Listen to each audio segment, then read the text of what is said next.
pleased this afternoon to have with us the ambassador of Turkey for an off-the-record informal discussion of all sorts of interesting things involving Turkey and its evolving and very dynamic relationships with the Middle East and various parts of the Middle East. We're happy to co-sponsor this event with the Asia Research Institute and its representative, Professor Michael Feener, is here, sitting in the front row. And we're pleased that we've been able to have a collaborative effort of this kind. Our guest is a very accomplished diplomat. Normally I don't read off the many accomplishments, but I will read off a couple from Ambassador Safak Göktürk's resume because he's had such considerable Middle East experience. At the current time, as you all know, he's the Ambassador Extraordinary and Plenipotentiary of the Republic of Turkey to the Republic of Singapore. He has spent 5 years or so as Turkey's ambassador in Egypt up until the end of 2009. Before that, he was Minister and Deputy Director General for the Middle East in the Turkish Foreign Ministry. He has served in Tehran. He has served in Athens. He has been First Secretary for the Department of Cyprus. And in short, he has very, very substantial involvement with and knowledge of the region that we here at MEI are particularly interested in. And as many of you know, that our institute in the last half year or more has been involved, almost obsessed with the series of uprisings that's occurred across and is still occurring across many parts of the Arab world. And that indeed will be the theme of the Institute's next major international conference, which will take place in May 2012. It will be a 2-day conference on the Arab uprisings and their larger implications, with some comparative perspectives, we hope, on with Asia. So, without further ado, I've asked the ambassador to tell us what he thinks we ought to know about Turkey's relationships with the Middle East and with the non-Middle East as well. I'm an American, and I know that Turkey has a long, close, but in some ways rather complicated relationship with Washington, and maybe we'll have a chance to talk about that as well. So, without further ado, let me ask Ambassador Göktürk to speak, and then we'll open it up, as we always do, for your questions and comments. Thank you, Professor Hudson. I'm grateful to you, to your institute, and to the university for putting this event together. This is always a great pleasure as a representative of Turkey to address such distinguished audiences, and today I have another distinct opportunity to do that.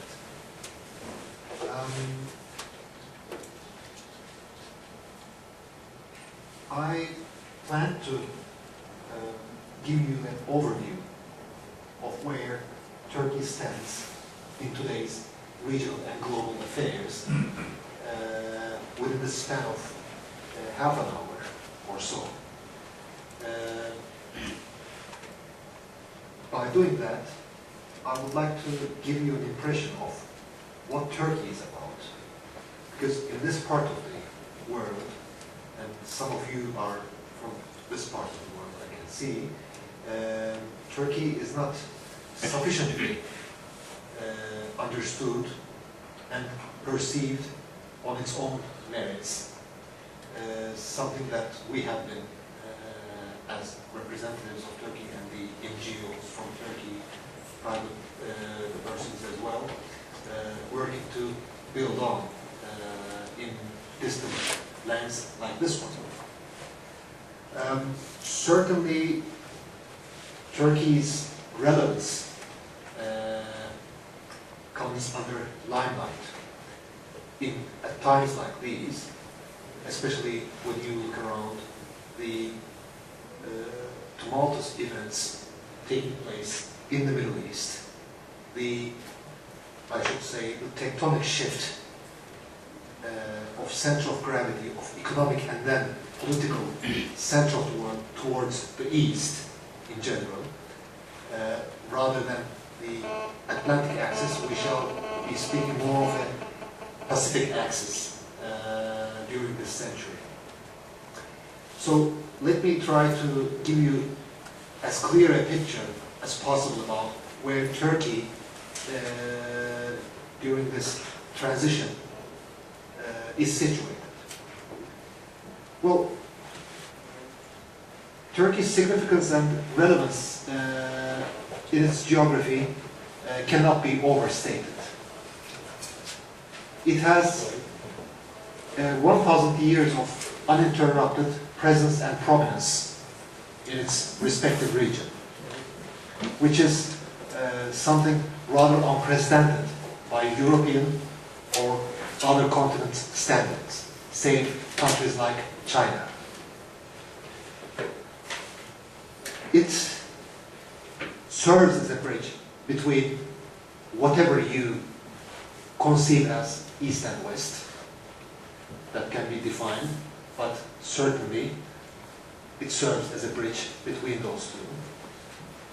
It has a secular and democratic statehood, which again stands out in its region.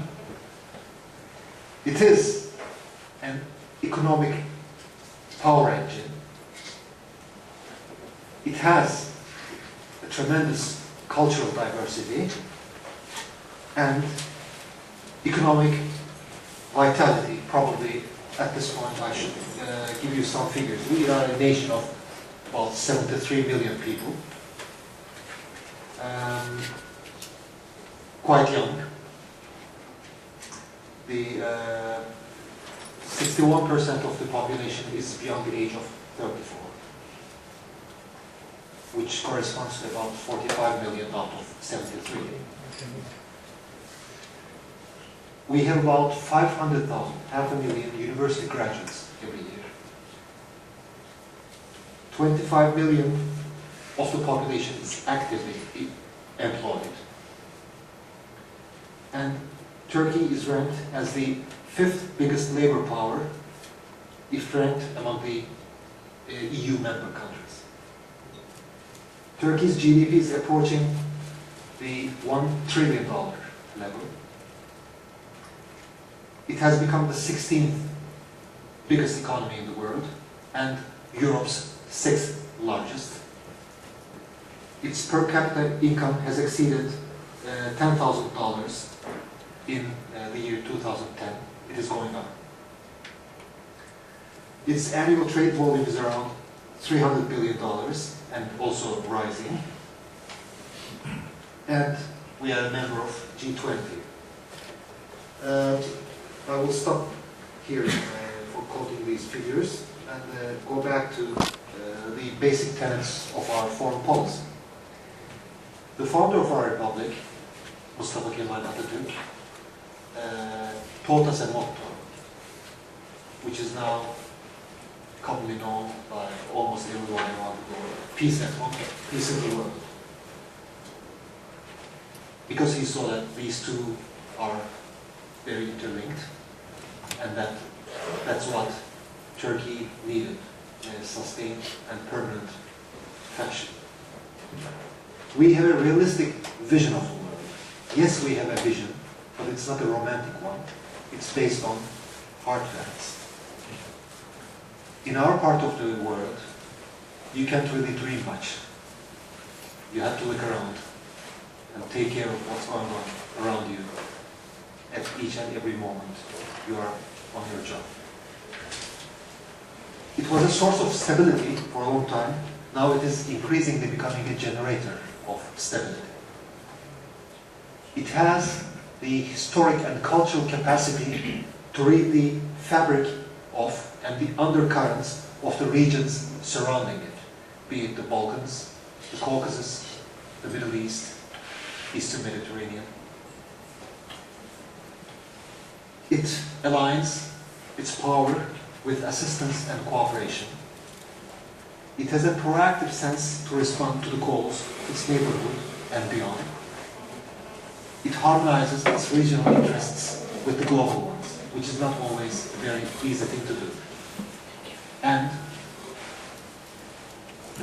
one of the unchangeable principles of Turkish foreign policy is pacta sunt servanda, that you live up with what you promise, your contractual obligations. I will quickly summarize our relations with each and every region which is closer home first, and then move to Asia. Our relations in Europe. Please note that I didn't say with, in Europe, because we are in Europe. This is a big discussion going on, whether Turkey has any place in Europe or not. There isn't one single living human being who can question that. Not in Europe or elsewhere. We have been part of Europe for the last 700 years. It has closely knitted ties with many different European and Atlantic institutions. To mention a few: NATO, Council of Europe, OECD, OSCE, and we are, as you know, an EU negotiating partner. And my country did chair both the Parliament as well as the Council of Ministers of the Council of Europe until the middle of this year.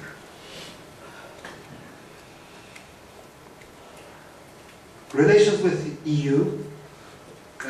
Our formal ties started with the 1963 Ankara Agreement, which established an association partnership. And then we formed our customs union in 1995. And we happened to be the only country to do so without becoming a member of the EU. So this also proves how the Turkish industry and capacity of its economy is tested already in Europe, the most developed and sophisticated industrial base closer to Turkey. The membership negotiations started in 2005. In the acquis communautaire of the European Union, the issues, the matters are divided into 35 chapters, and each applicant has to negotiate each and every one of these chapters, and 13 of them were open to negotiations. One of them has been temporarily closed. 19 chapters have been blocked due to political reasons by this or other country. I'm not going to name it at this point. If anyone is interested on that, we shall go into the detail. But the Cyprus issue is being used as an excuse to stall the negotiations. The problem with our relationship with the EU in the negotiating proper is that the EU as a whole has to take a new look, not only to Turkey, but to the entire world, what kind of a role it intends or wishes or aspires to play in the Eurasian space. If it is going to have any claim in the future as one of the few major power centers, then they can't do it without Turkey in. So this is something that they will have to reconcile themselves with. EU membership will transform Turkey. It has already started to transform by way of the legislative and other changes that we have undertaken in Turkey. But yes, it is not like having Czech Republic or Hungary. I'm not really deriding their value. Very important countries in their own rights, but taking Turkey will make the European Union, will impact on the European Union in a different way. We understand it, but they have to be prepared for this. When it comes to our closer region, we take a 360 degrees outlook constantly, starting, let's say, from the Balkans, the Slavic space, and then the Caucasus, Iran, the Middle East, and Eastern Mediterranean.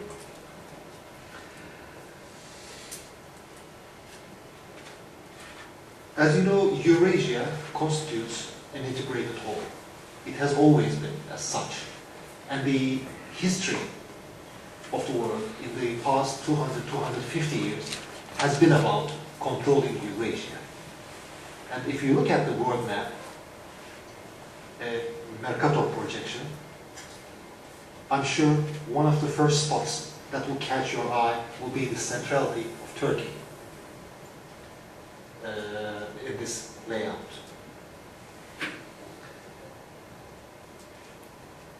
In the Balkans, our integral policy is set on 4 pillars.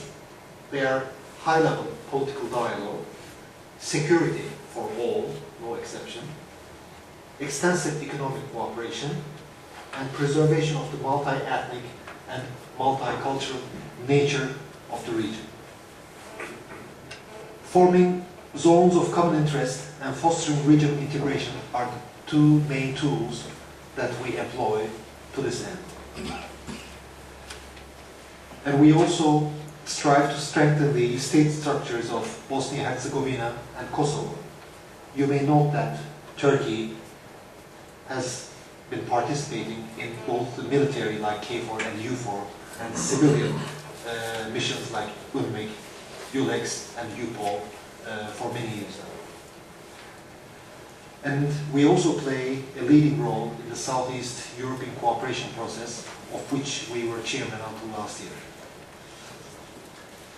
We have also established trilateral consultation mechanisms between Turkey, Croatia, and Bosnia-Herzegovina on the one hand, and Turkey, Serbia, Bosnia-Herzegovina on the other.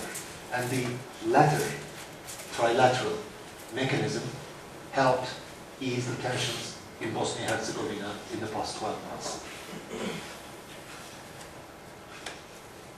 Yes, Middle East, the Institute. What the Institute is, this Institute is for. Well, Turkey is bound to this region by history, culture, and religion.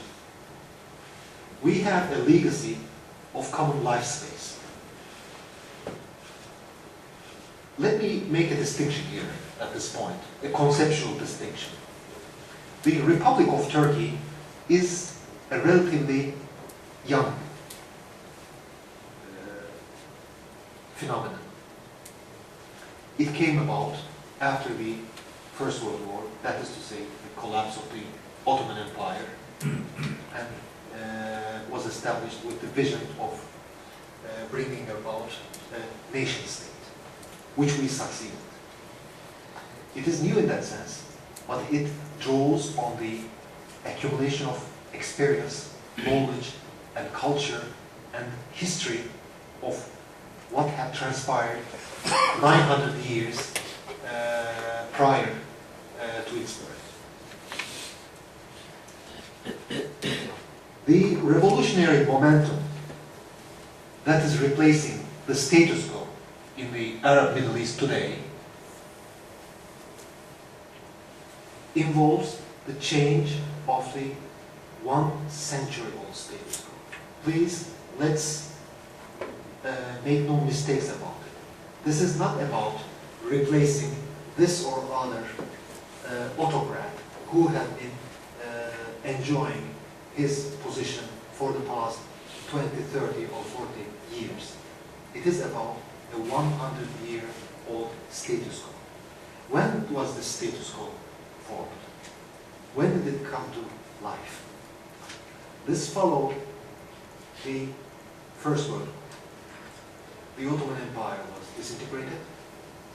The Arab lands were overtaken by the then imperial powers of Britain and France, and protectorates were formed. As you would imagine, a protectorate does not mean the people's choice. And then, with the advent of the Second World War and the weakening of the powers, central powers in Europe, these countries increasingly became more autonomous and then became independent. But the independence was handed over to, again, royal or other elites in these countries. So again, there was no people's choice.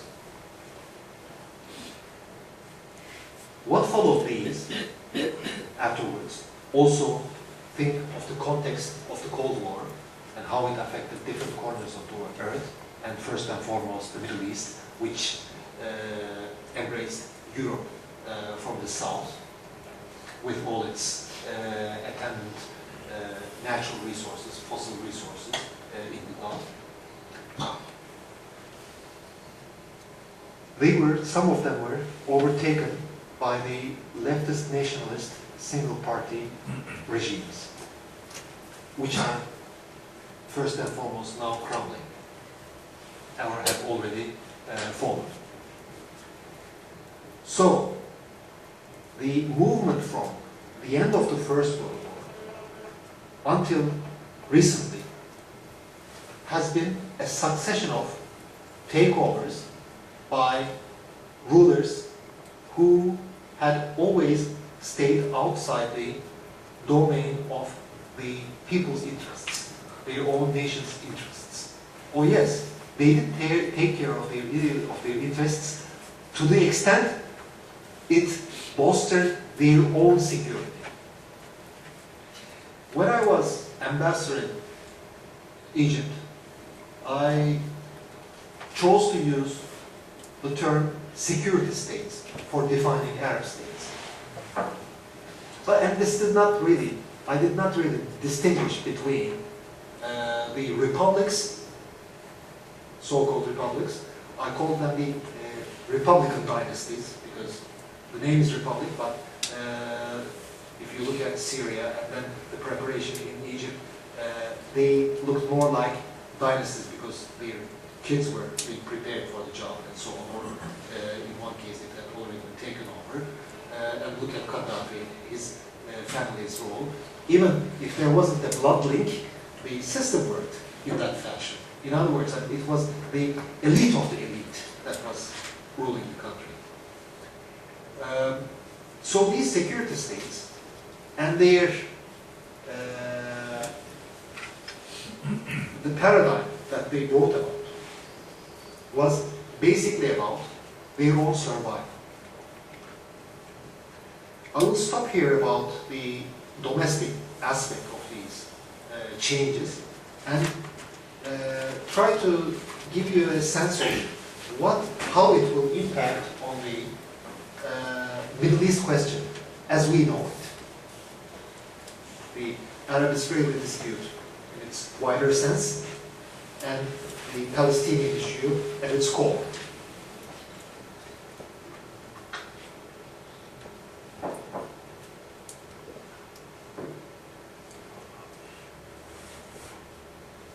I shall make an audacious remark at this point.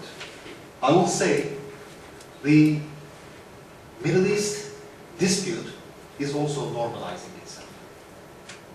In which sense? How can it normalize? Look at the outlook. everything is so unpredictable. The dust is all over.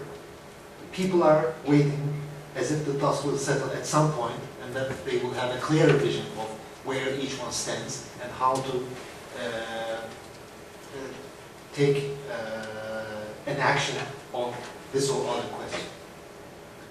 It is normalizing itself because in the Arab nations, it is no longer filtered through, mutated by the regimes for their own purposes.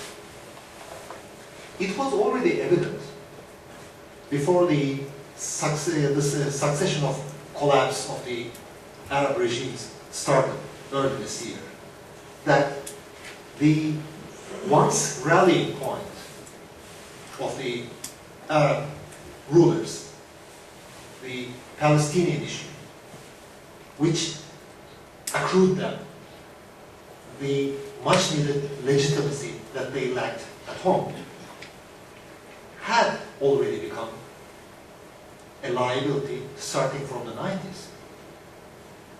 Because each time the people looked at how the Palestinians were persecuted, humiliated in the hands of the Israeli forces in the occupied territories, they did not look primarily to the Israeli government, from which they did not expect anything good, to be honest, but they turned to their own rulers and saw them as important, unnecessary occupiers of the seat of power in their countries. That is why in the last years of the Arab dictators, they became more forceful in their quest for a solution to the Middle East. They could never find the kind of leeway that once Nasser or the father Assad found at their time, playing the anti-Israeli card. Yes, now, we shouldn't be misled that the Arab uprising is about being against Israel. No. It is about an uprising against their own, against the way they are ruled. It is an uprising in recognition of their own rights. It's an uprising of reclaiming their dignity. And this is the first and foremost word that you should remember. If you have ever stepped your foot on any Arab soil, that it is dignity which is pulling them to the streets, risking immediate death in the hands of the government's security forces. But with these people being increasingly able to define and determine their own governments, those governments are increasingly feeling the pressure that they have to respond not to their own security or existence needs of their own, but the call of the people for the solution of the Palestinian question. This is what I mean by the normalization of the Arab-Israeli dispute. This is a strategic shift in the region, not by one or other government's policy change, but a strategic shift in the context of the issue that Israel and those who support the Israeli policies in general should recognize. And Turkey is specifically working on this point, that a solution is settlement, a just and lasting settlement is possible along the lines of the two-state solution, recognizing the security and the independence of two nations living side by side, Israel and Palestine, but that has to come soon. The more time spent, wasted, as has been the case for the past 63 years, it will become even more interactive. I will be ready to answer your specific questions once I complete my presentation. Yes, let's move a bit farther to the south, to Africa. By Africa, we mean sub-Saharan Africa, because the northern Africa, the Mediterranean Africa, as you know, has always been within the radars of Turkey throughout the Republican period. But our opening to the sub-Saharan Africa, the way we have been doing in the last few years, is something relatively new. In the past couple of years, we have opened a dozen new embassies in sub-Saharan Africa. We have become a strategic partner of the African Union. We held the first Turkey-Africa Summit in Istanbul in 2008, and I was there and I was amazed to see how many, by how many heads of state and government would turn out for, after all, a bilateral meeting, Africa meeting Turkey. So that was quite impressive for me. Our official development assistance, and the substantial amount of this is going to Africa, has reached $3.4 billion in the last 5 years and $1 billion in last year. Only official development assistance. The Turkish NGOs have provided another $7 billion of assistance to Africa and elsewhere in the developing world. Our assistance to the drought-stricken Somalia has already reached tens of millions of dollars. As you know, to sensitize both our own public and the international public, our Prime Minister paid a visit to Somalia. And we shall soon be reactivating our embassy in Mogadishu under the stringent conditions, but we will do that. We will take our precautions and we will do that. Just as we had our embassy operating in Baghdad throughout, save the 2-3 months when the hostilities, the American-led intervention took place. And this year, we hosted the 4th Least Developed Countries UN Conference in Istanbul. As for the Latin American Pacific region, we are an observer of the OAS, and we have recently become partner of the CARICOM, the Caribbean group. Turkey organized the Pacific Islands States Ministerial Conference in Turkey in 2008. Now let's come to this part of the world, Asia. Asia, within the context that I'm using the term, means East Asia, including North and East and Southeast Asia. The power shift, basically economic currently, owes to two factors. One is by default. The international community have been under a certain self-deception for the duration of the Cold War, by thinking that Europe was still central. Europe wasn't. It was the transatlantic axis where the Cold War was lived and managed. Europe was the reference, not the center.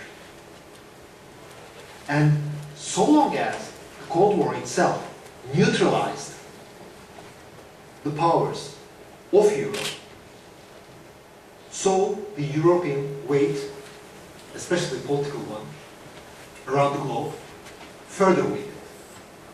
At the time the Cold War ended, everything came to open. In the decade that followed, the last decade of the 20th century, people had sufficient time to see that this wasn't the end of history, but this was the beginning of something quite different. And that's precisely what happened. And with the international opinion no longer obsessed with the centrality of Europe, suddenly Asia itself started to rise on its own merits. This is the first reason that why we are talking of a power shift to Asia. What is by default? It was already there. The second is, yes, the impressive economic success of East Asia. This is, in a way, the triumph of the freedom of movement, markets, capitalist development, and so on. Because this was, first and foremost, emulated by East Asia, and at a later stage, starting by China, which has now been more than 30 years since they began this process, and by playing according to the rules, they also emerged as world powers. So that has to be grasped. On the one hand, you have the economic factor and its centrality in today's global economic dealings, and on the other, the re-establishment of the political equilibrium.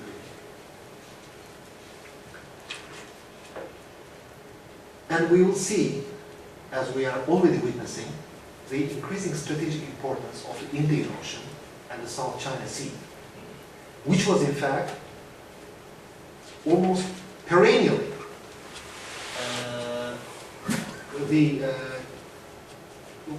one of the biggest stakes, strategic stakes in the world. It moved to Atlantic and to other spaces for a short while, but even during the European period of European domination, it was very significant, starting with the Portuguese, and then Holland, and then Spanish, British, and French armadas, only to be overtaken by the United States in the 20th century. And Turkey's growing global interest and strategic vision is drawing it closer to the region. Because whatever you do, domestically and in a region-wide fashion, so long as it is not interlinked with the main power centers elsewhere in the world, your yields, political, economic, or otherwise, will remain limited. So this recognition by Turkey that we are putting an increasing emphasis on our relations with East Asia. And I'm a happy ambassador to have served during this juncture of history, at least for 2 years, to see how the events are quickly drawing us closer to this region.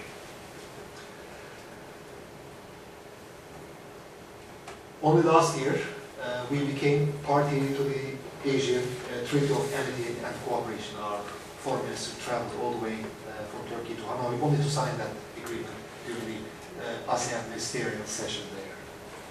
But of course, Turkey's relationship with Asia is quite old, not to mention our origins. We were China's oldest neighbors. You heard the Chinese Wall, right? And you know the reason for that. But of course, there are many other elements that bring us together in the later parts of history. Only to mention one: in the 18th century, the Ottoman Navy went to Aceh, upon the call or request of its rulers to curb the activities of the Netherlands Navy.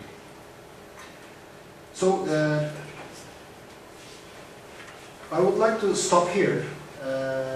I do, in fact, have more things to say on Asia, but let me see what the interest, gravity of interest is in this room, and try to respond to that. I think this interactive part will be more entertaining and will be more educated for me too. So please, the floor is yours. How are we going to do that? Well, we'll just take it very informally, but I think this, in fact, the first part of our meeting has been very educational. And I think we appreciate the overview that you have given.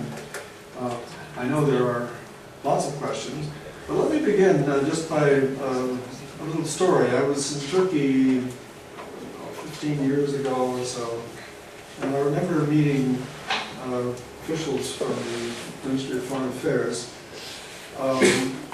who said, you know, we are surrounded by enemies on all sides. There's the Greeks, there are the Russians, there are the Armenians, there are the Arabs who don't like us at all, and we have to keep our guard up. We would like to be part of Europe, maybe, but they don't seem to want us to be a full member.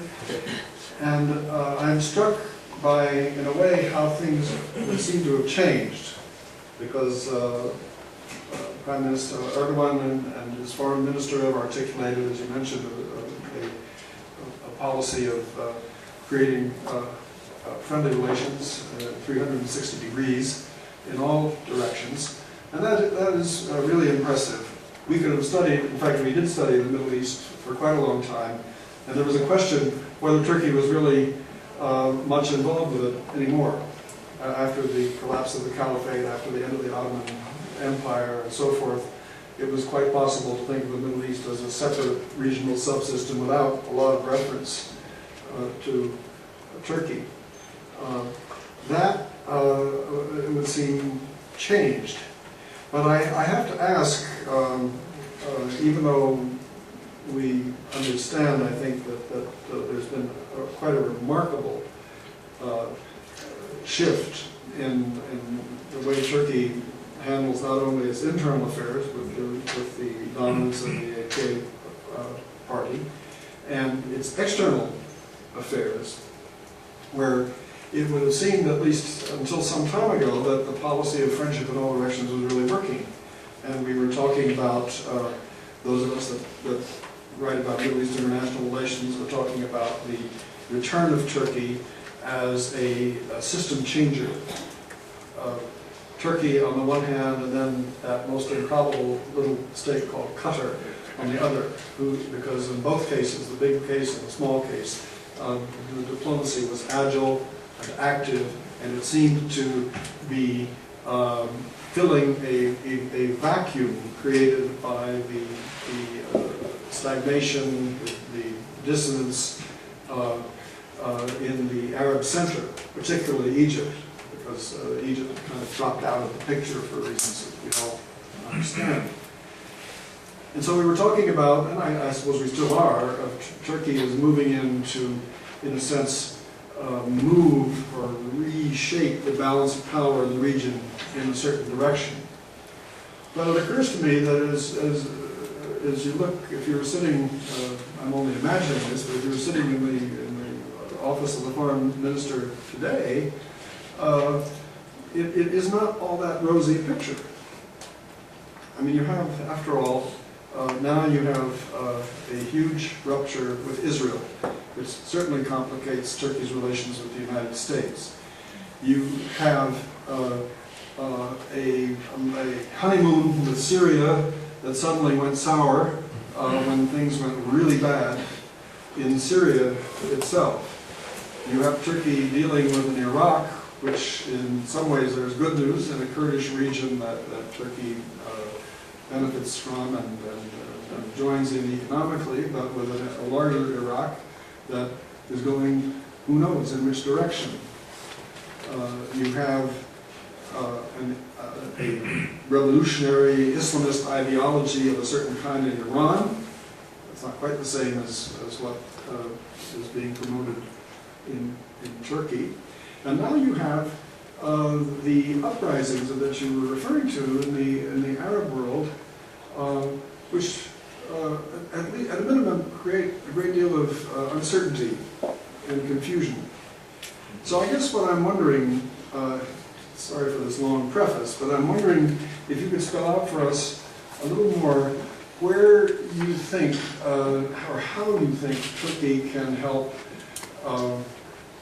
establish a more, shall we say, normal pattern of relationships in the Middle East. People have been dreaming for a long time of a region that is more peaceful, that is more economically integrated and so forth, that could in fact begin to follow the kind of path that you referred to in the case of the development of East Asia. But it hasn't happened yet, and I'm wondering where you see, or if you see Turkey playing a role in this general direction.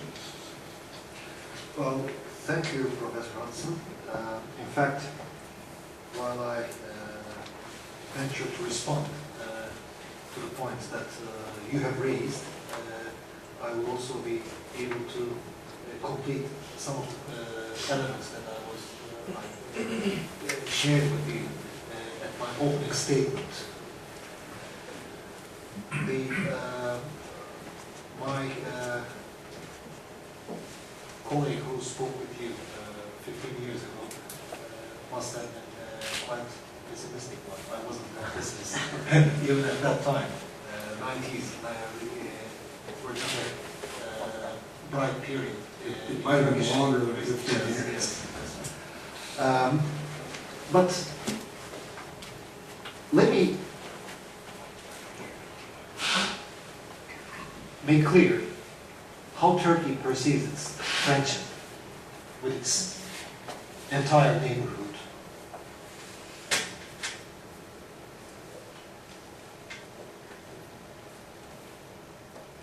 Turkey,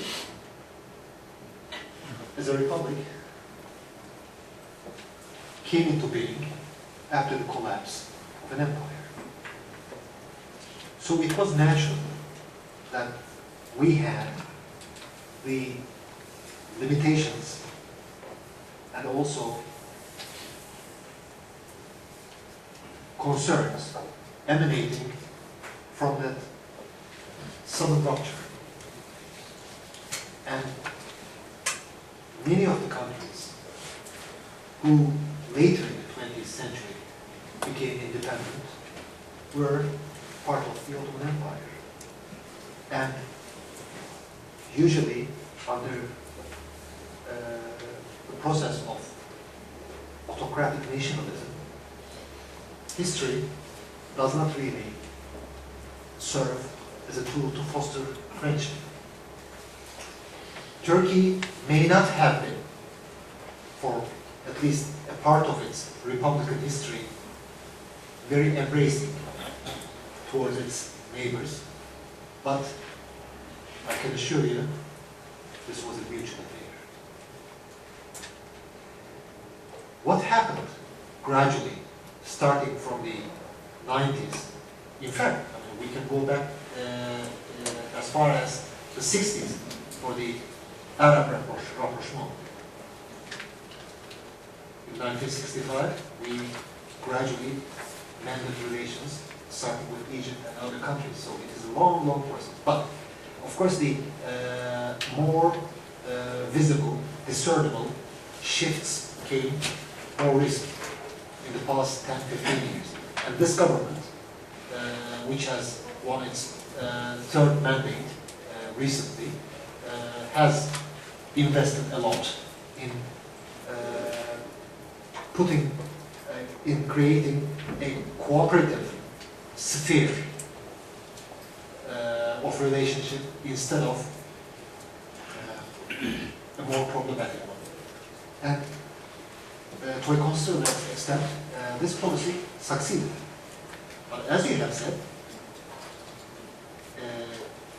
many of the things are beyond your control, like the Arab uprising. So the zero problem is, in fact, a motto. It is a standard for which, upon which you build on your sense of relating to your neighbors. It can change, but again, principles are involved. The Turkey's relations with Syria is a case in point. Yes, after we forced them in the year 1998 to extradite or send out of the country the leader of the PKK terrorist organization, our relations gradually improved. And it came to such a point that we were holding joint ministerial meetings last year. This was and is a matter of principle because Turkey wants to develop an uninterrupted economic, cooperative, social space with all its neighbors. Syria is no exception to it. But there is another principle. If the people are no longer willing to accept the kind of governance they are accorded and are willing to and are attempting to restructure their political lives and economic well-being, then Turkey has to lend its ear to the people's demands.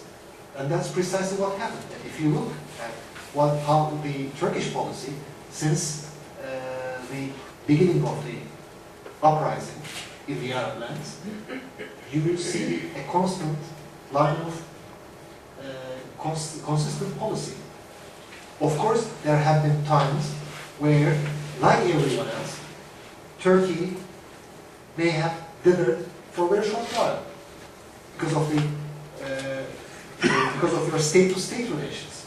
You cannot, in one go, say, I no longer recognize you. But you start urging a better attitude from the rulers towards the demands of their people. In Tunisia, Egypt, then Libya, and more recently in Syria, the Turkish government has manifested the same kind of policy. The people want change and don't stand on its way. If you want to be part of that change, reform yourself. If you can't, sorry, it's time for you to go. That's precisely what Turkey is doing. And I can assure you that Turkey will have much better relations some years from now with all these countries. I have a few things to say about Israel.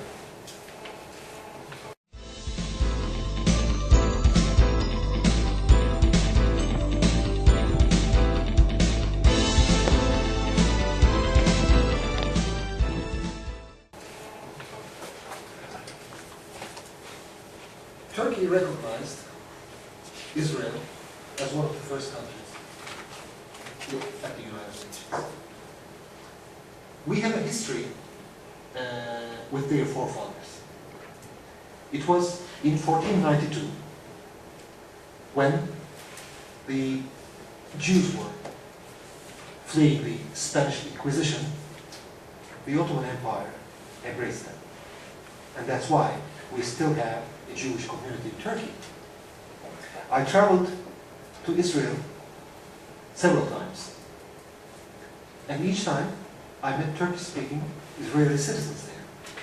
Today, if I'm not mistaken, more than 100,000 Israeli citizens still hold their Turkish passports because multi-nationality is allowed in our legislation. And they go back and forth. Turkey's position on the Arab-Israeli dispute is clear. The solution is visible, evident. It's a two-state solution based on the 1967, June 1967 borders, with minor amendments, land swaps, and so on. That has always been part and parcel of the negotiations for the parameters of previous exercises. But the problem is the Israeli government's approach. Only last year, it was leaked by, if I'm not mistaken, Al Jazeera, the minutes of the secret meetings between the Palestinian Authority and the Israeli negotiators. I was surprised to see on how many points the Palestinian side has conceded. And still, the Israelis were silent on everything, waiting for complete surrender. What we are talking today about the solution is that in a Palestinian state, if it is established along the lines of a two-state solution, which the United States also backs, by virtue also of the resolution of the Security Council 1397 and 1415,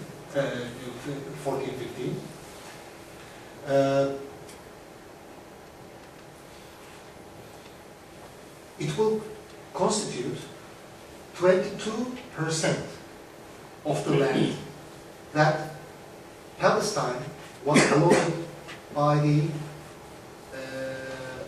1948 UN declaration. So they have already come down to that. And this is what Israel is still not giving in about, not moving at all. And for its relations with Turkey, everybody, I'm sure, in this group knows the reason for why the relations have come to such a low point. In May last year, the humanitarian flotilla consisting of activists from 34 nations was attacked in international waters, about 70 nautical miles from the closest point of Israeli territorial waters, and 8 Turkish citizens and 1 Turkish-American citizen was killed by the Israeli forces.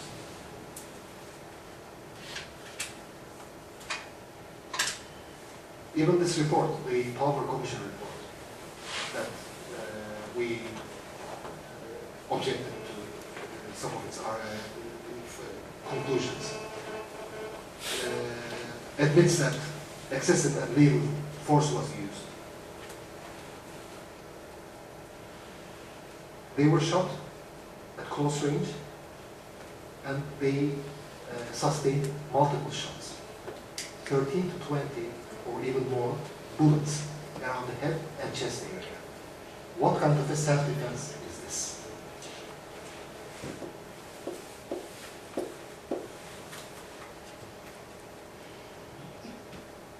But really, what shocked us, apart from the cold-blooded killing of the Turkish citizens, was something else.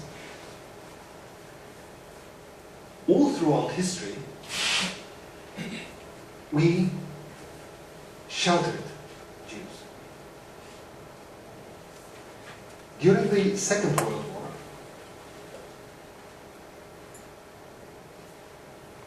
my colleagues of the time, Turkish diplomats, in France, in Rhodes, in Budapest, saved hundreds of Jews from the hands of the SS and SA as they were embarking on the death threats just by forging documents and claiming that they were Turkish citizens. Not at any point, even at the height of the Middle East dispute and the wars, Turkey ever turned against the Israeli people as such. It only criticized the policies of the government.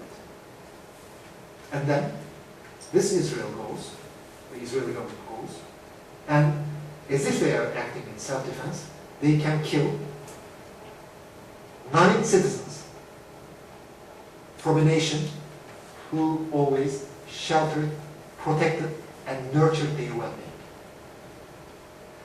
This is a matter that should cause a profound soul-searching with the Israelis themselves.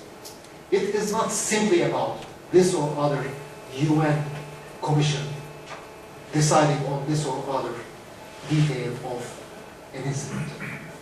It is much deeper than that. There is a way out. That way out is shown by the Turkish government. If you are even unable to issue an apology, then there must be a real problem with your attitude towards Turkey as well. What kind of a Turkey do you expect to support you from this point? So, this issue in itself has to be resolved. Israel has to come forward in a manner of a civilized state. Lacking that, Turkey's friendship will not be on the side of Israel.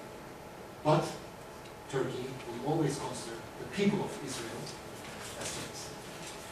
So that is one element about Israel. The other is, yes, we want Israel to have a change of heart on the Middle East issue. Prime Minister Netanyahu made a rather unfortunate statement in connection with the Palestinian application for full membership at the United Nations. Days before, Mahmoud Abbas proclaimed that they had, in fact, filed the petition with the Secretary General from the podium of the UN General Assembly, as I'm sure many of you have watched. Netanyahu said this will delay the solution of the Palestine question for another 63 years. Please note this. Nobody's going to wait for another 63 years. I have already told the strategic context, the shift in the strategic context of the region before. The Arab peoples are in a completely different mood. They are not in a warlike mood. But in what kind of a region will Israel find itself living several years from now, if not earlier? They have to reconcile themselves with this fact. And the United States, whose role and encouragement is still crucial for the achievement of a lasting settlement, will have to take a fresher look to the region. In this context, I would like to suggest, if you haven't skimmed through the book, it was published in 2007, if I'm not mistaken, but it is the fleshing out of an earlier article, an extensive article, by 2 prominent professors, one from the University of Chicago and the other from Harvard, John Mersheimer and Professor Watts. This is about Israeli lobby and the US foreign policy. Just go through it and see how this kind of lobbying where even the slightest criticism of Israeli policies is considered as anti-Semitism. So you cannot really speak much. This is a democratic environment. And how this would serve in the long run, both to Israel's security and to the US interests. I think this is another aspect that we should take into account. For Iraq, yes, its future is still quite murky, but what can we do? After all, thanks to President Bush, he decided that this was the way he should start fighting against the global terrorist threat. And this is what we got. Let's try to, Turkey has been following a policy of trying to achieve the best out of this mess. And we'll see what will come out of it. Iraq is a different case. But if you ask me, a not so perceptible result delivered by the Iraqi intervention has been that, this is my personal view, nobody has to take it as Turkey's. It has delayed the Arab uprising for a number of years. Because the Arab world that I saw in 2002 was quite ripe for change.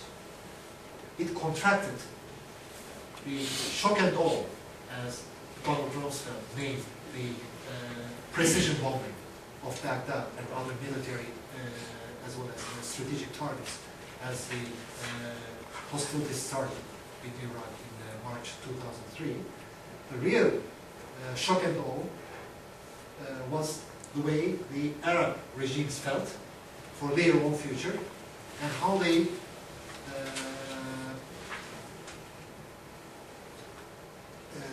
made their grip even felt more stronger on their own people.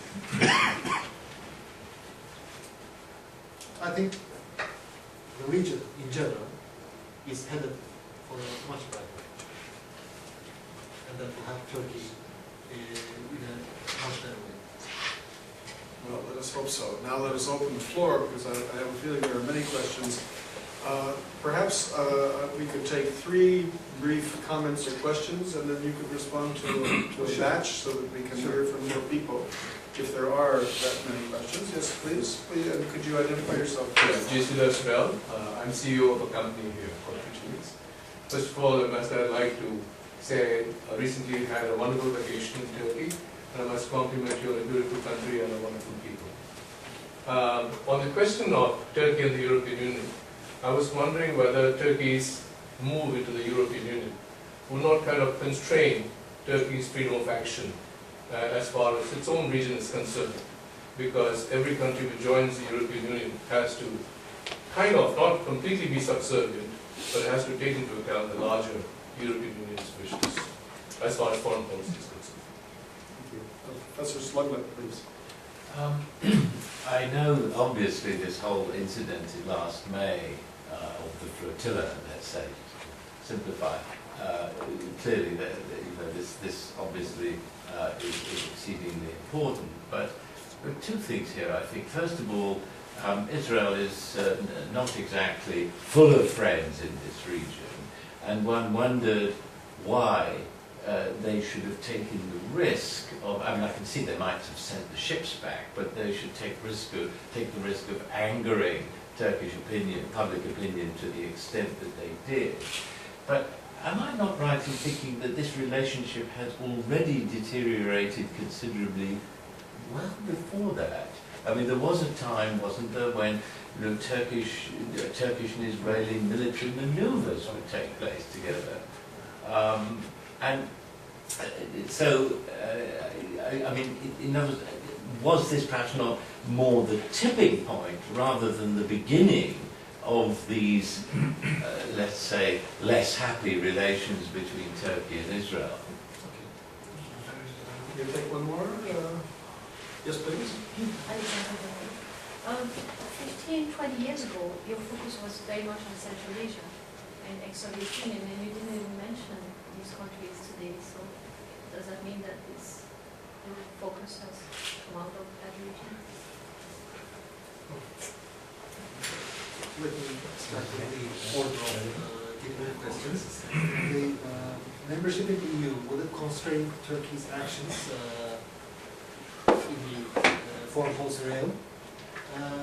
Well, it's a matter of from which angle you look at it.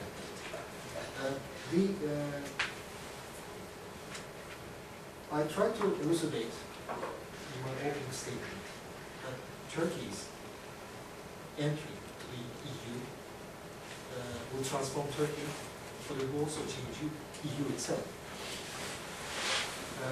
Simply because EU's geographical strategic layout will change.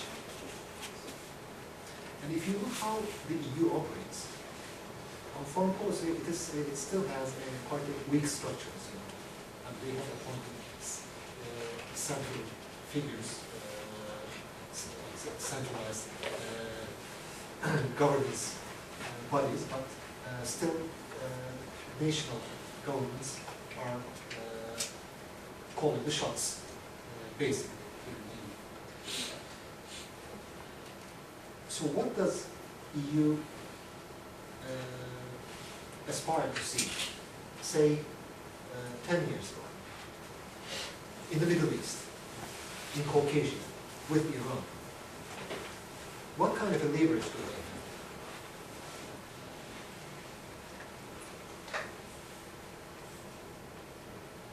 Will they be able to have their policies felt and their interests taken into account without Turkey or with Turkey? And secondly, this is one aspect. From looking at, I'm putting it in a rather mechanical form. And from Turkey's perspective, with Turkey in Europe, it will not be just a geographical expansion, but it will change the mentality of doing business. And this will add a completely different dimension to the thinking in Brussels. You no longer will have the kind of hesitations and divisions that you saw take in the instance of Libya. If everything is discussed beforehand, together, and then all the views are weighed in, and then coherent policy emerges. Yes, on Turkish-Israeli relations, yes, the sliding down of the relations started earlier. The breaking point in that sense can be taken as the Israeli attack on Gaza at the end of 2008 and beginning of 2009 in response to the rocket firing from the Strip. It was, of course, an excessive, incredibly excessive use of force. I was in Cairo then, and we were trying to send out the wounded people through the Rafah border.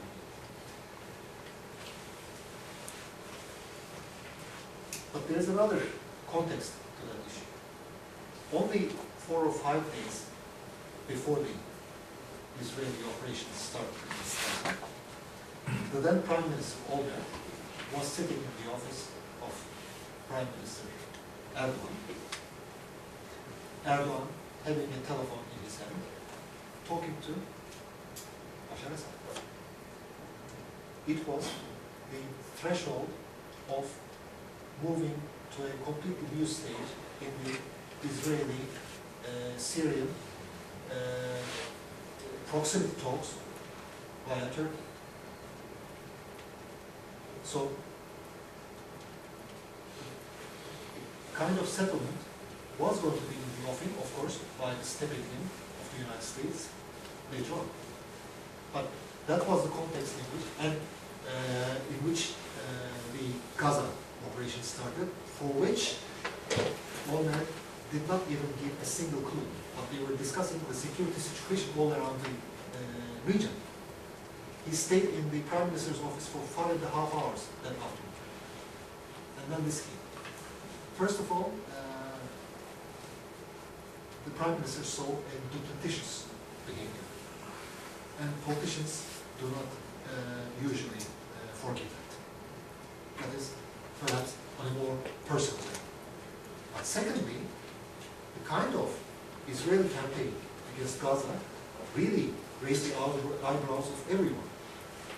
And to tell you the truth, Turkey is a public opinion. And this has always been sympathetic with the Palestinians. We, as the public officials, trying to balance it also with our responsibility to the Israelis. But it has a limit. So this is what happened. And if Israel had been a bit more forthcoming in improving the living conditions of the people in Gaza, who are virtual prisoners there, I know the conditions. I have traveled to the Palestinian territories many times. Then things would have looked quite different. But the Netanyahu head of coalition was at a completely different state of mind. So that's how, yes, in a way, confirming your point. The point when the flotilla attack happened, the relations were not brighter, certainly. But again, this was more than adding salt on the issue. So that is the state of the Turkish-Israeli relations, and things can be improved so long as Israel becomes a bit more realistic. Central Asia and the Soviet Union, of course, the ground Soviet Union. Well, I didn't really, maybe I missed some of the points in my bullets just to share with you, but of course Central Asia, the states there, as well as our relations with Russia, Ukraine, Caucasian region, is significant. It is a priority, still a priority space for the Turkish foreign policy evolving itself. It is both political and economic. Our cultural links are a given with many of those countries, linguistic to start with. So it's all in place. Okay, let's take 2 or 3 more. Let me start in the back. How much time do you have? I'll keep you for. No problem. We'll keep you as long as we can. Let me start with Dr. Fahad there in the back. Yes, Fahad Al-Samad from the Middle East Institute. But you're talking about the policy of peace at home equals peace abroad. And I wonder if you could discuss a little bit more about the Kurdish issue and in general how you see the Kurdish issue being settled, and maybe more specifically the relationship with the PKK. And how does that in turn affect your relationship with Iraq, where the Kurds now have an unprecedented amount of political representation in that country? Okay. Yes, Michael, would you like to? Yes, please. Just 2 questions, one getting at the regional, one getting at the global vision here. In the round robin you had just before about the Arab world, one conspicuous absence, for me anyways, was Yemen, right? Sort of the far reaches of the old Ottoman Empire, right, which is now having its own very difficult time with these transitions. So I wonder if you could maybe comment on how the look is down towards that end of the Arab Spring. And more to the global vision, you ended your presentation, which was heartening, with this sort of mention of these 16th century contacts with Aceh, right? And as a sort of an important part of linking Turkey, or lifetime the Ottoman Empire, to the broader world. historian named Giancarlo Versale has just last year published a remarkable book called The Ottoman Age of Exploration, in which he looks through these sort of internal correspondence and internal politics of the Ottoman court at that time, in which there were debates between two different factions, debating very vigorously how the Ottoman Empire was going to project itself in a new world. As the Portuguese now were putting more and more stake in an Indian Ocean that had previously been largely a Muslim lake, there were factions at the court in Istanbul that had really pushed for a kind of meaningful global engagement with that sort of broader Muslim world. And there were other political factions which eventually won the day and made that one mission to Aceh more of an exception than the beginnings of a new kind of global engagement foreign policy. So I'm wondering, when we're looking at 500 years later, another major global shift and a new realization about the strategic importance of the Indian Ocean, if there are any sort of new Turkish visions developing for engaging that Indian Ocean world in a more meaningful way. Thank you. Take one more if there is.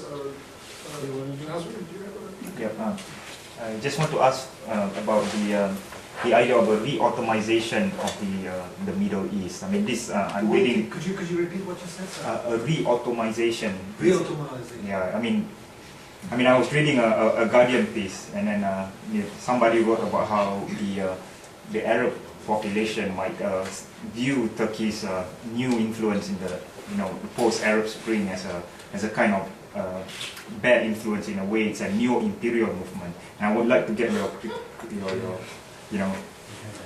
your response to that. Sorry. Let me start with the Kurdish question.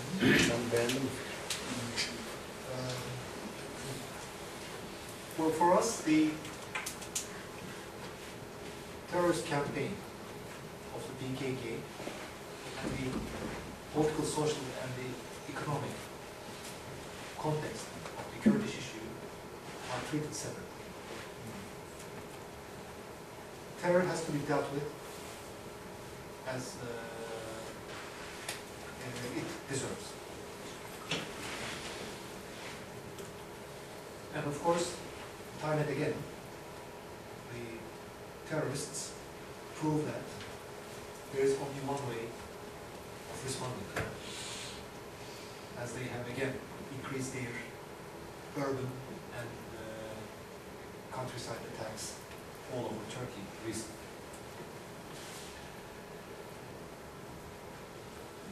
Turkey is on the eve of negotiating a new constitution in its newly formed parliament. As you know, the general elections took place in June.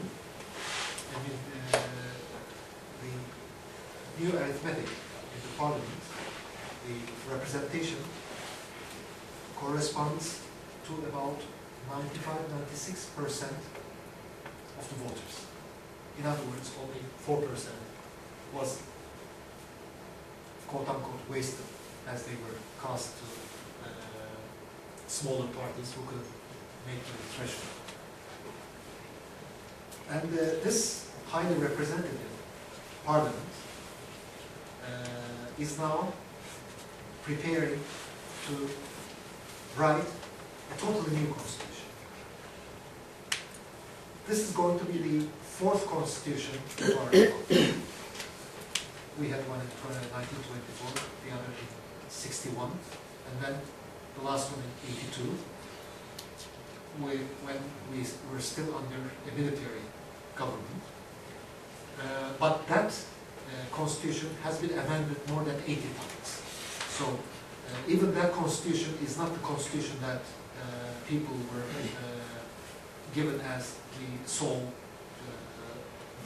option at that time.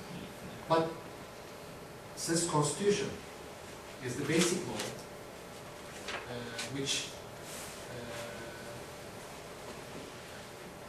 enshrines the principles under which your statehood and your nationhood will prevail, then it has to be a consistent and a coherent text that has to be written at once.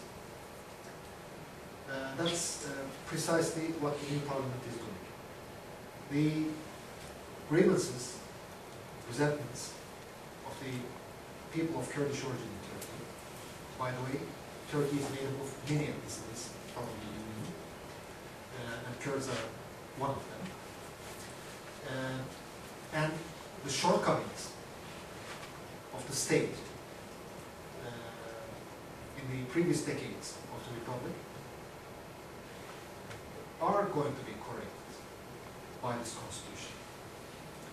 So the solution of what is called as the Kurdish question by some, or the Southeastern question by others, is expected to be settled along the lines of a more liberal, democratic, and fair constitution, whose main philosophy will be the power of people with all its segments. So this is a big issue, and on the 1st of October, the Parliament will start its new session, and the members from the party which who were elected on the Kurdish ticket, are also expected to swear in and join the parliamentary ranks, and then the four parties, including the ruling one, will embark on negotiations in the relevant commissions of the parliament.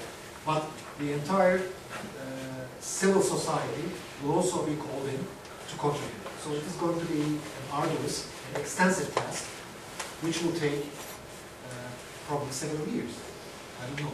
But this is one aspect of how we deal with this question, and the other is the terrorist aspect.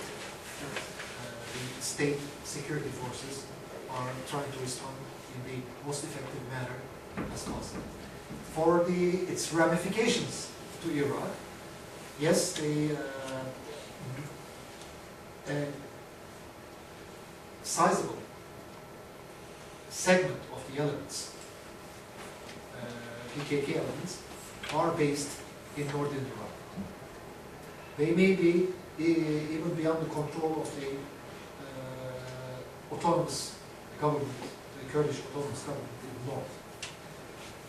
But nevertheless, if there is a state responsibility, a territorial responsibility, then Turkey is asking, demanding that kind of responsibility to be lived up with, both from the central government of Iraq and from the Kurdish regional government. In fact, there is a mechanism which involves the Iraqi government, also this regional authority included in it, the United States and Turkey. There is a trilateral mechanism which has to be revitalized. On Yemen, they are regional. Yes, I didn't really dwell on Yemen or other specific countries. I mean, you might have also you might have raised Bahrain, for instance, Yes. right? And the Gulf in general. How is it going to impact on that region? I didn't really go into individual countries because, first of all, I don't think that this meeting is about discussing this or other specific country. And secondly, it is a process, an ongoing process, and the people are eventually going to achieve their ends. And Yemen is in that process too. So what I see is that, yes, Yemen will also have a new government, It's owned by the a new something in the coming months. For the Ottoman Asia, yes. Well, this. Thank you for raising this issue, because whenever we look to the to East Asia, the Far Asia, as they call it, Turkey, this Ottoman shortcoming in reaching these distant lands figure in the debate. It is about history. It is about the structure of the Ottoman Empire. It was a land empire at the age of mercantilism. That was the primary reason why, in fact, the Ottoman Empire started to declined. Even at its height, the time of the Suleiman the Magnificent, the Spaniards, the Portuguese, and increasingly the Dutch were moving overseas. And firstly, because of the strength of the Ottomans in the Mediterranean, the entire Mediterranean, during that time, they had to explore new ways to reach these promising lands in Asia. The Ottoman Armada was fashioned to reign in seas like Mediterranean, first and foremost. The fleet it maintained in Aden, Yemen, was not on par, for instance, with the Portuguese or the Spanish Armada. It did not have sufficient number of galleons, which were more maneuverable and on which you could employ more heavy weaponry.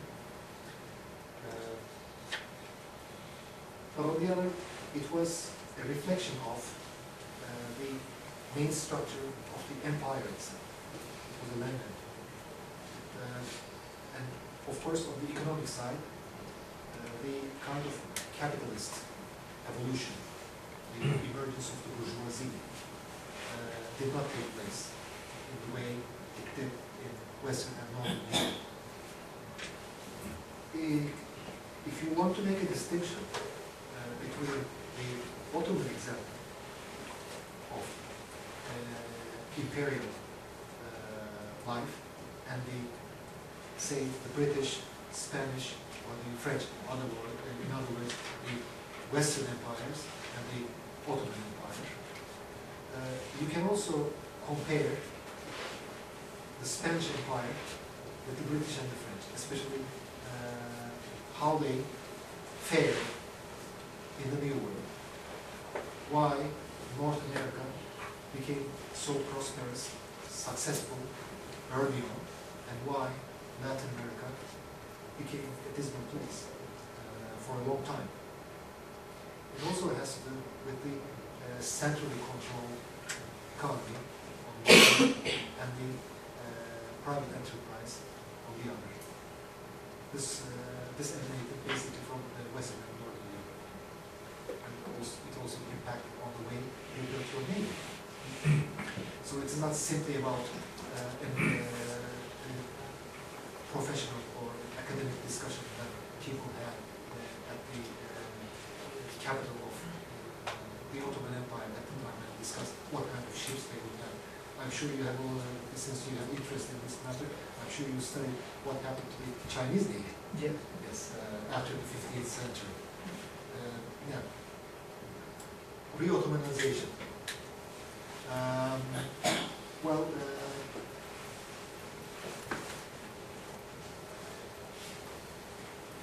I don't think that this term in any way reflects the intentions or the attitude of the current Turkish foreign policy. First of all, there is no one talking about reviving the Ottoman Empire. And why would we do so? We have to think about it. We are a nation state, and we deal with each and every one of our neighbors on the basis of equality. Yes, the history, the better aspects of history is a source from which we can also draw energy for developing our relations, including our cultural, religious, and other types. But it shouldn't be read as Turkey reviving its Ottoman policies or the Ottoman dream. They used to say the same thing in the 90s when Turkey was arduously moving economically and politically to Central Asia. They, at that time, also opined that Turkey was rebuilding the Ottoman Empire, but the Ottoman Empire, empire's eastern borders ended with Iran, you know. Central Asia was never part of the Ottoman Empire. So that was a completely different area of geography that Turkey started to involve itself. Shall we take? Yeah, let's take some more. Let me see, some of our colleagues here. Let me ask Dr. Masadi. Ahmed Sadi from the Middle East Institute. I have two questions. The first is that you draw a hard distinction between Israeli people and the Israeli government. But the Israeli government is chosen by the Israeli people for its policies. And therefore, I wonder how do you do this distinction? And in fact, the approval rate of Mr. Netanyahu after his UN speech has risen. And what is the consequences of this distinction? The other thing is that the relation between Turkey and the EU and Europe. The negotiations, as you said, began in '64, I suppose, or 2005. 63, but the association. Yes, but new countries were approved or now are part of the EU, like Bulgaria and other countries, while Europe is not, while Turkey is not. And in your presentation, you presented two lines which I'm not unable to put together. One line is that Europe is not the center, is not a central region anymore in world politics. Why should you jump on a kind of sinking boat? This is one thing. And the other thing that probably I try to wonder, why didn't you mention it clearly that Turkey is an Islamic country and Europe does not want it for this reason.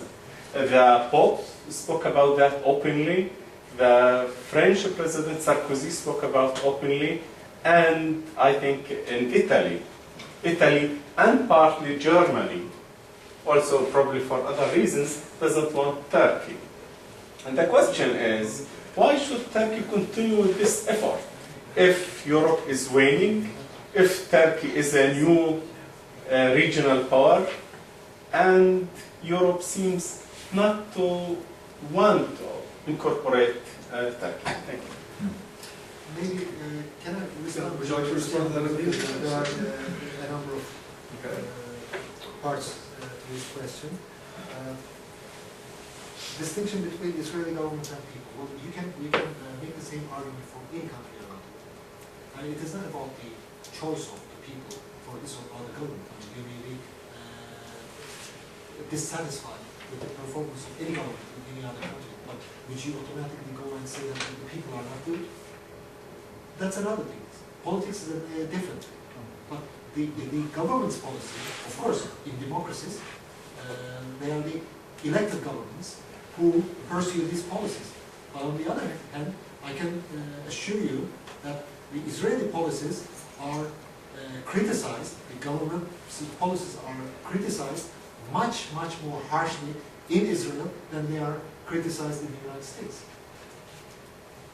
That's another thing. For Turkey-EU relations, yes, many countries, yes, in 1963, all Eastern Europe was part of Warsaw Pact, and look what happened. Yeah, you have a point there, and everybody sees that, including the men on the street in Turkey. So this is not a new phenomenon for us.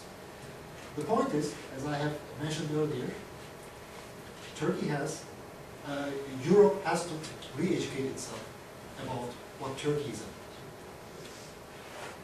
And it takes a process. By the way, Italy is supportive of Turkey, at government level at least. France, the French president is openly against. The German chancellor's position is more nuanced, although she would not like to see Turkey as a full member. She says that the negotiations are open-ended, and let's see what happens at the end. my president paid an official visit to Germany recently. During that visit, he explicitly stated this: Turkey's negotiation process should not be stalled, hindered. It has to go on and be completed according to the rules set by the EU for any other. At the end of the day, I do not as well know if at the referendum my people will endorse Turkey's membership. So this is where Turkey stands now. Now to your third point. You saw a certain disjunction between my two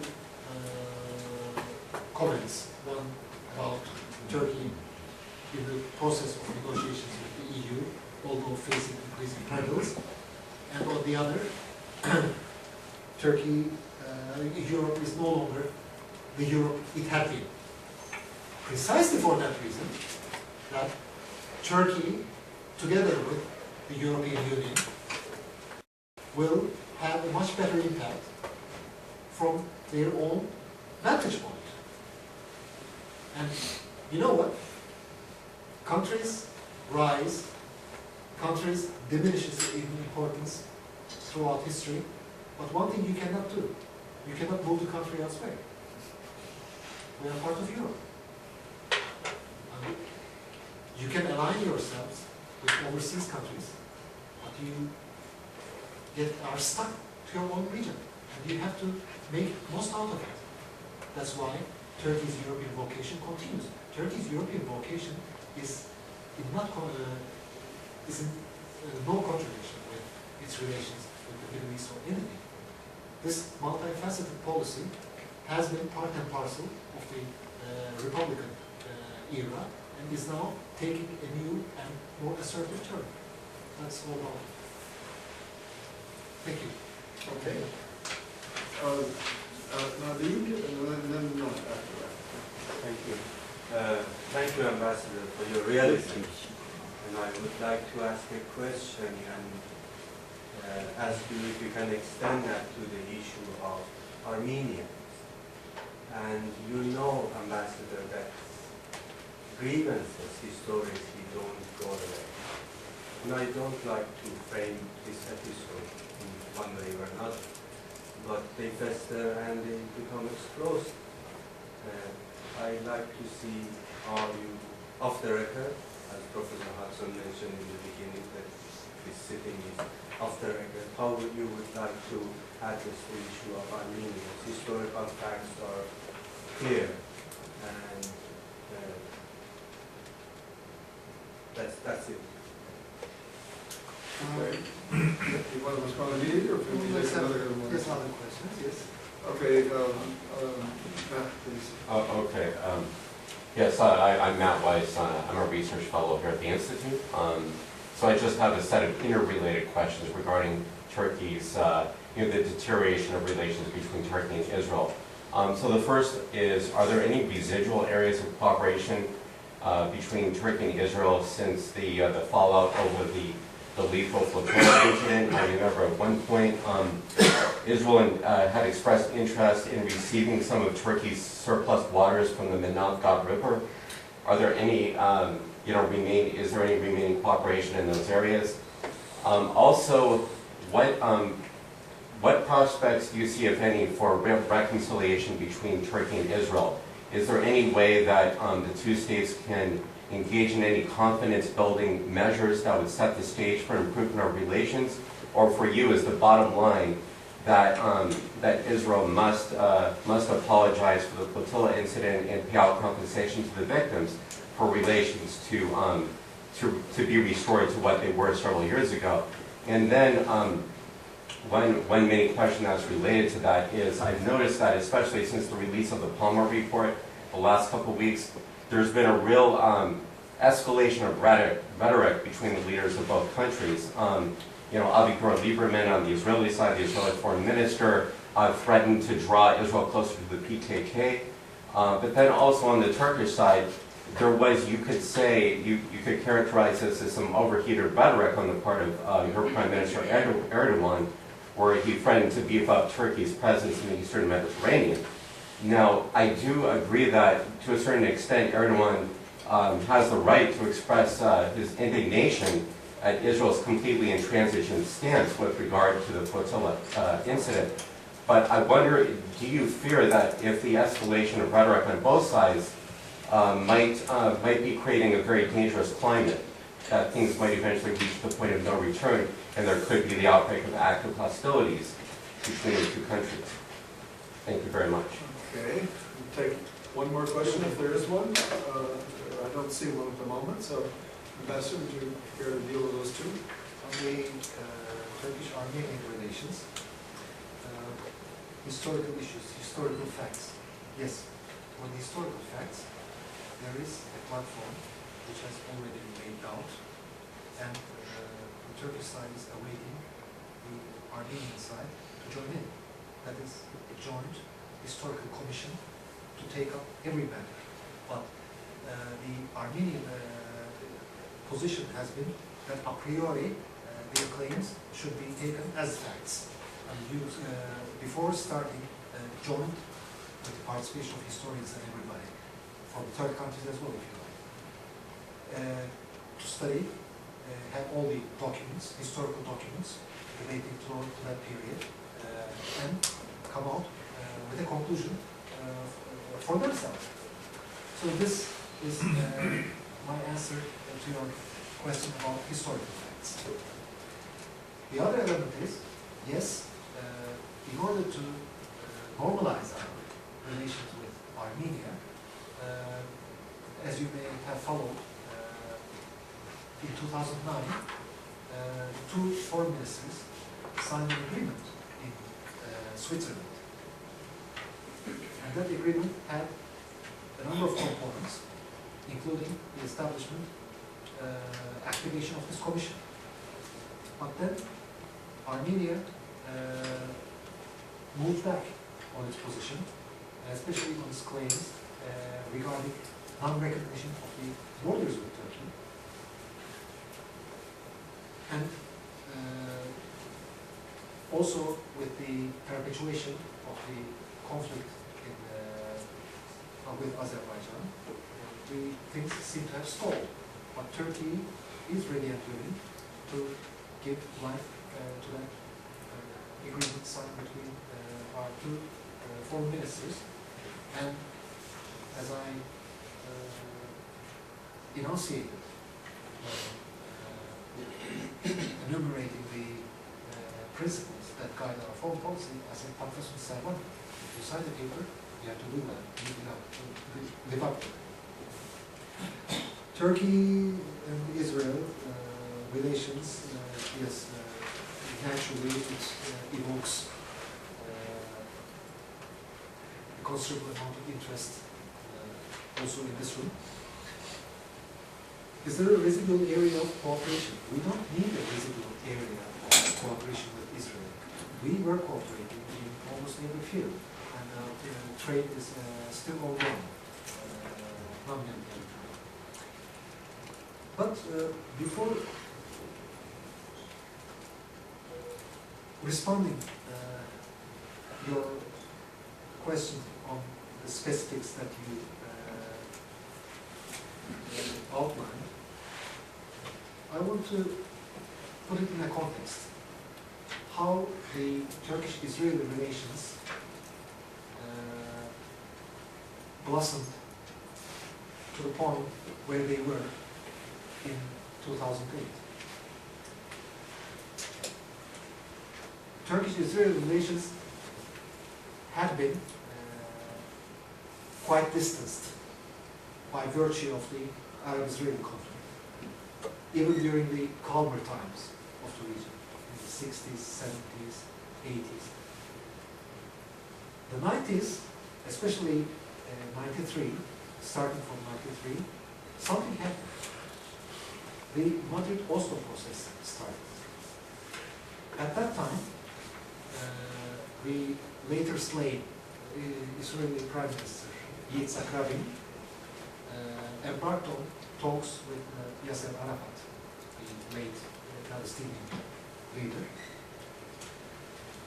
and they were gradually moving towards the establishment of a Palestinian state without naming it. That was the charted negotiation pattern agreed upon at that time.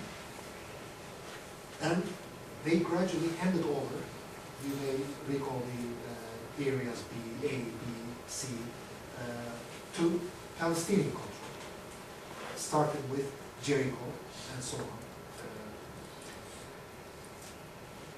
This process also allowed some Arab countries to establish diplomatic or quasi-diplomatic relations with Israel. This is most of the time overlooked in the recent history of the Middle East, as if everything was so nice, and then suddenly Israel found itself isolated. The kind of policy that now still comatose Ariel Sharon started in the year 2002 with the defense shield operation in the West Bank, changed the entire atmosphere in the region. Gradually, the Arab representations were withdrawn. Israel had to close down embassies for missions.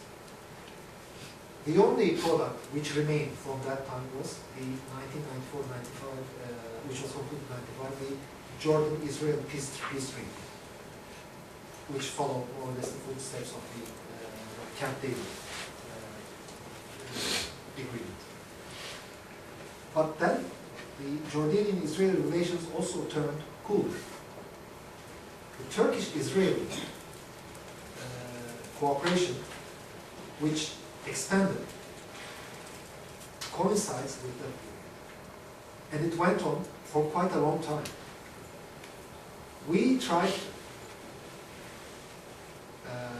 to encourage the Israelis that, yes, everything will stay in place so long as we are forthcoming, but genuinely willing peace with the Palestinians.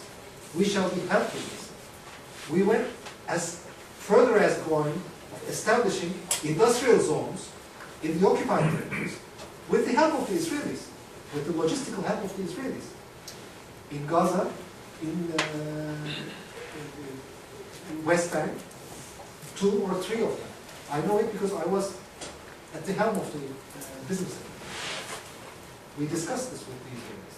For water, the Intergovernmental Water Agreement was signed by the undersecretaries of the 2 foreign ministries in March 2004, which I witnessed.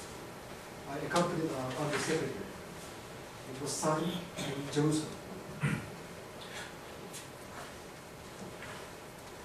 And yes, it involved the transfer of fresh river water from Seyhan to Israel. The means of transport was to be finalized later on. So this is where we left the Israeli relations.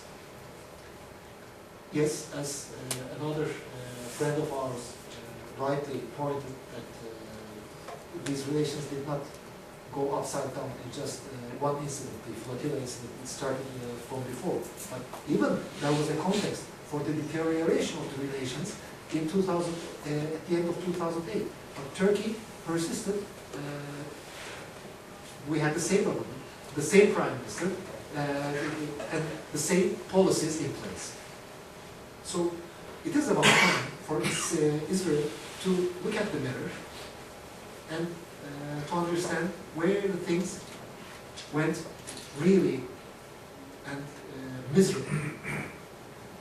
We do not need confidence-building measures, and the escalation of rhetoric is not a good thing.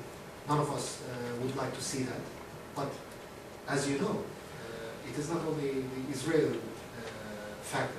And the Greek Cypriot administration is starting to explore fossil resources in the economic zones surrounding the island, for which they, according to our own sovereign policy, the Greek Cypriots do not have the sole authority to do so, because it can only be explored, exploited, and benefited from under a joint government, when a joint government is established in Cyprus, representing both peoples, both in the north and the south. So, if there is a Turkish Navy presence today, and there is, which is following the Turkish exploration ship in the international waters, it's because of that.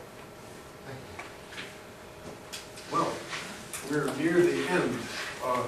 I have to ask just one little question at the end, and I don't think I heard you utter the word Islam in your presentation, and that's partly perhaps because we were talking mostly about foreign policy, but I wondered if I could throw out what may be a preposterous proposition, but as one who doesn't follow Turkish affairs as closely as he should, I'm wondering if you could make the argument that there has actually been as much of a revolution in Turkish domestic politics in the last decade or so, as we see, or we think we see, in some of the Arab uprisings, or what we saw maybe in Iran in 1979 and so on, for two reasons.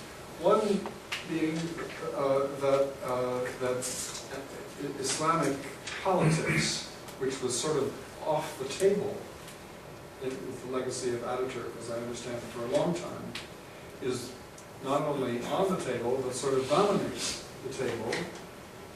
That's conceivably a major shift. And the other thing is that we understand that the military has been forced to go back to the barracks. Previously, of course, as we know, that periodically, every 10 years or so, the military will intervene to make a corrective movement when a civilian government got out of line. That seems to have changed, and I'm just curious if you would mind looking at the domestic scene in Turkey a little bit and commenting on whether this is indeed a huge exaggeration or whether maybe there's something to it. Well, thank you for raising this pointed question. First of all, I referred to Islam in a different fashion. I said the cultural and religious affinities with the region. That implies first and foremost our common religion, Islam. On the other hand, the precepts of Atatürk are alive and well, so well that our Prime Minister, while in Cairo and Tunis, advised the intellectuals and the politicians for establishing a secular state, an equidistant state to all religions, where religion does not mix with the legislation of governments. So this is the same Prime Minister who is saying these things at the epicenter of the Arab revolutionary movement. I think this should be taken note of more visibly by everyone. Yes, there has been an evolution in Turkey, and if you might say, a quiet revolution perhaps, but this is not something which came about in a way negating our republican achievements and legacy. It has become about as part and parcel of it. As the decades go by, the impediments and the restraint that you feel for the security of your survival of your regime diminishes. This is a common trend for all states, regimes, democracies included, established after tumultuous and difficult process. And that happened in Turkey through wars. First, we had the First World War, and then we had to wage our own independence, liberation war. And this effectively ended an empire on which we built a nation state. So over the decades, we have developed that kind of self-confidence, and we started to do away with some of the security safeguards that we thought were needed before. And in a political context, in a political proper, these things do not happen smoothly. And there is always an element of clash, an element of chafing involved. And that's what happened in Turkey. And there is a certain degree of misconception about the role of the military and its ownership of the secular structure of the state. The military, in spite of all the talk, domestically and abroad, about its centrality to the secular regime in Turkey, they were not. Because military is just a physical arm of a state. And in and by themselves, they cannot secure a constitutional structure. It is internalized, by and large, by the people themselves. The Turkish people are in general pious people. And this does not necessarily translate into us choosing for an Islamic state. And what has proven by the Turkish example experience is that if you are secular, you feel much freer in practicing your religion. So this is something which will be, this aspect will be something which will be emulated increasingly in the Arab world as well. Thank you so much. I know we could keep going, but I think we really have to give the ambassador a chance to have a cup of tea and join us outside for some refreshments if he has time. But thank you so much for a really enlightening presentation and discussion.